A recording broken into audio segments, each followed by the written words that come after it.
Eu sou o missionário Joel, esse é o canal Filadélfia Genuína. Estamos falando sobre os acontecimentos na cidade em que Caim fez em homenagem ao seu filho, colocou o nome de Enoque. Mas foi uma cidade onde a corrupção foi total. Existia fatos que para Deus é abominação. E Deus chegou a se arrepender de ter feito a humanidade. Ele iria destruir tudo, porém, alguém chamou a atenção dele, Noé, uma pessoa justa. E ele chamou a Noé, ele fez promessas, e Noé teria que construir uma arca para recomeçar a existência no mundo. Iria entrar na arca Noé, a sua mulher e os seus filhos.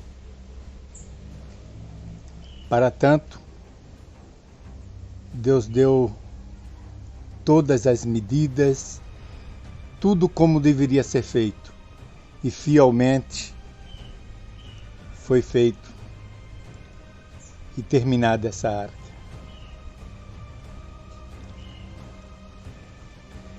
Caim, ele teve um filho e colocou em homenagem ao filho o nome de Enoque.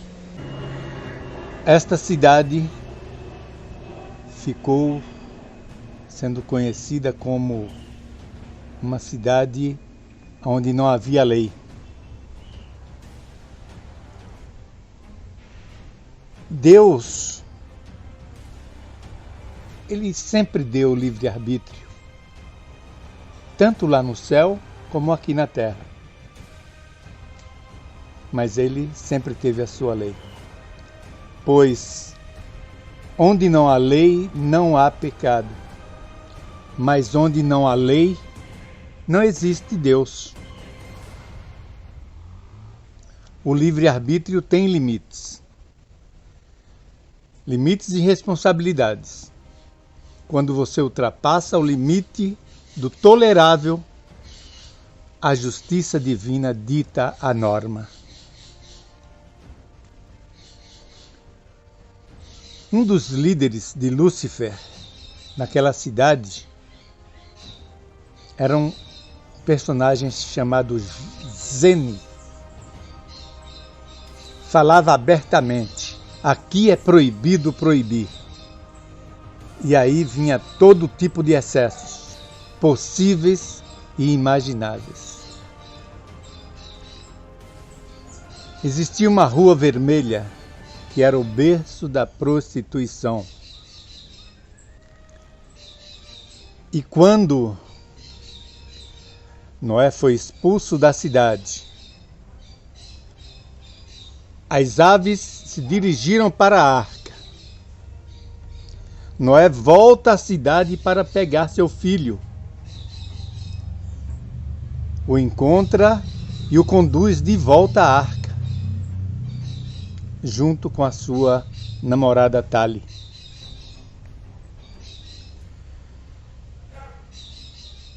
A chuva começa a cair. E a zombaria continuava.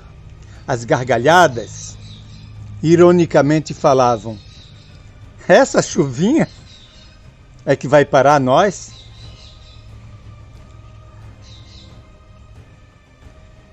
Uma das coisas que eles não conheciam era a chuva, pois até então vinha um vapor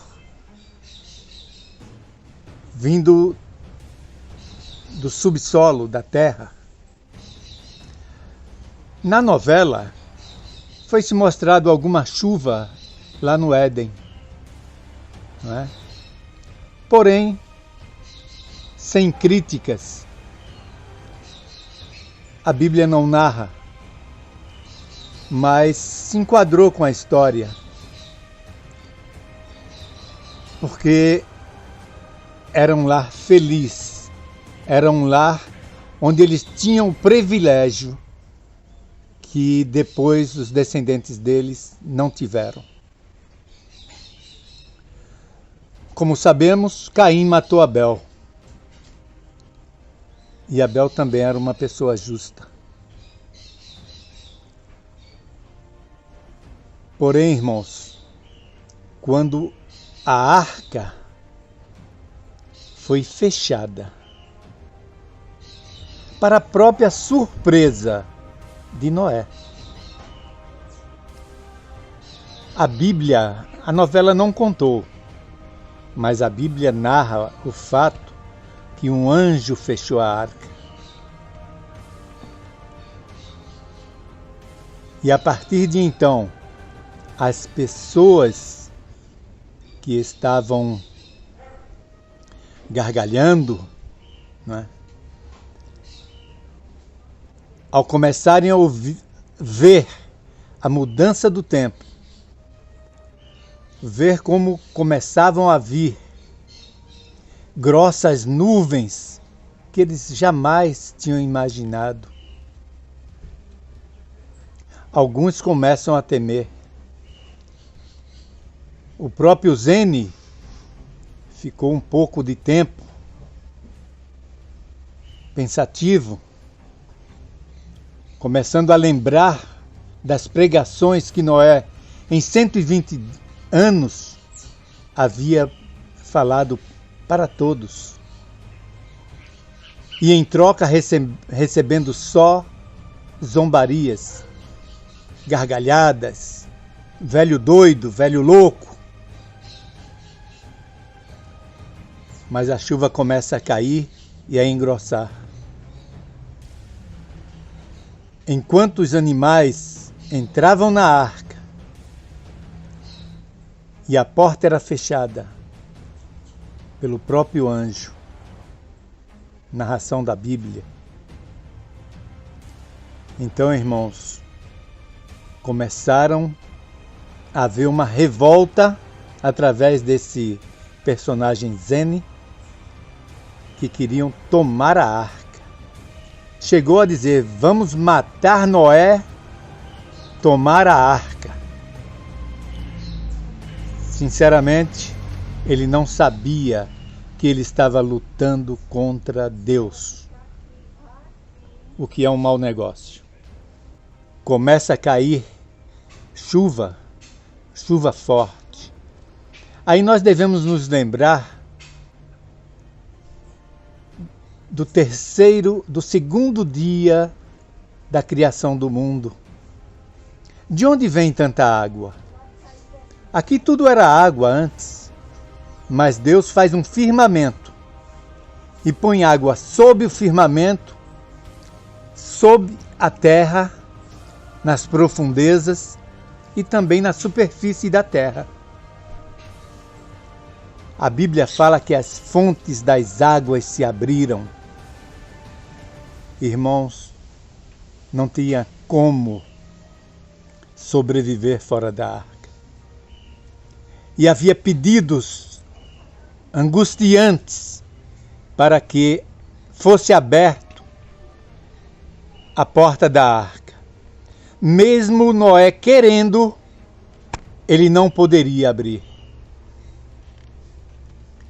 Cessaram-se todas as gargalhadas, as zombarias, e começaram a ver a justiça divina. Uma dos personagens que se alegrava diante daquela tragédia anunciada era Lúcifer. E ele ainda incentivava as pessoas para entrar na arca. Foi mostrado pessoas com pedaços de árvores tentando arrombar a porta. Mas a arca tinha sido feita de tal forma que não houve como eles adentrarem a arca. Dentro da arca havia paz. Noé chegou a fazer um comentário que eles iam acertar as contas de 120 anos de zombarias, de blasfemas contra Noé, de blasfêmias contra Deus. E durante 40 dias e 40 noites choveu. E eles, ali na arca, eles gozavam de paz. O futuro, eles sabiam que Deus iria prover. Na arca havia mantimentos, tanto para eles como para os animais. E depois de 40 dias, quando parou a chuva, passado algum tempo, Noé soltou um corvo para que ele pudesse ver se havia terra fora da arca. O corvo voltou, sinal que a terra ainda estava coberta de água. Passou mais alguns dias, ele soltou uma pomba e essa pomba voltou. Essa pomba voltou totalmente enxuta. Ele viu que a água ainda estava sob a terra. Passou algum tempo e ele tornou a jogar, a lançar uma outra pomba. E essa pomba se demorou um pouco mais, mas quando essa pomba voltou, ela estava com um ramo de oliveira no seu bico. Eles se alegraram que viu que a terra estava molhada. E eles ficaram mais um tempo dentro da arca para poderem fazer com que a terra ficasse enxuta. E só então eles saíram da arca. A Bíblia nos fala que a arca parou sobre o monte Ararat. E ali começou o recomeço da humanidade. Uma família que deveria honrar a Deus e ser obedientes ao propósito de Deus. Que Deus nos abençoe, que os irmãos possam se inscrever no canal, fazer os seus comentários, apertar o sininho e que Papai do Céu nos dê a sua paz, em nome de Jesus. Amém.